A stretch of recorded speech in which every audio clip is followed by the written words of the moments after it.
अरावली की शांत पहाड़ियों के बीच बसा एक छोटा सा गांव, जहां सदियों से रातें सिर्फ अंधेरे से नहीं बल्कि अनकहे डर से ढकी होती थीं।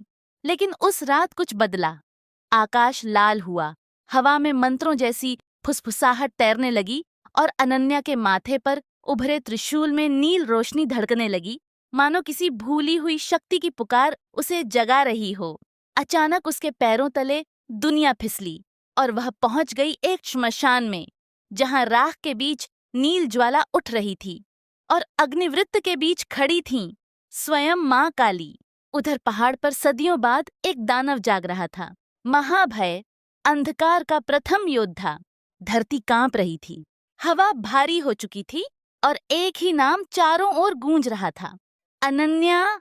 युद्ध शुरू हो चुका है। उस रात अनन्या बिल्कुल नहीं सो पाई। लाल त्रिशूल का निशान हल्की हल्की नीली आभा छोड़ रहा था। खिड़की के बाहर हवा अजीब तरह से गूंज रही थी, मानो कोई अदृश्य चीज उसका नाम पुकार रही हो।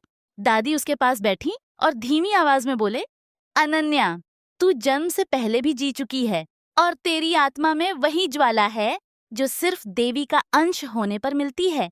अनन्या ने कांपते हुए पूछा, दादी, मैं आखिर हूं कौन? दादी ने आंखें बंद की।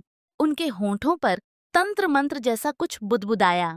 अचानक कमरे में दीपक की लौ 3 गुना बड़ी हो गई और फिर सब कुछ थम गया।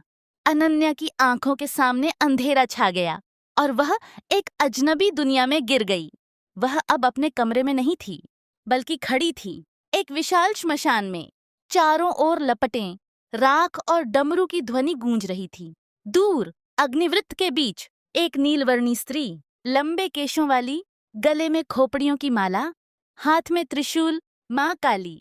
अनन्या ने डर से पीछे हटना चाहा, पर उसके पैरों में जैसे जंजीरें बंध गईं।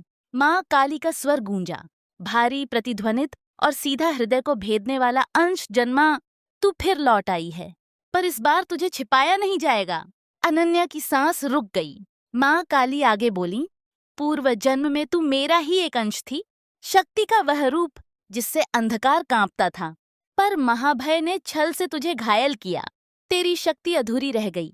अचानक श्मशान की रेत में एक विशाल आकृति उठी, काले धुएं का शरीर, 6 हाथ, सैकड़ों आंखें और तेज गुर्राहट।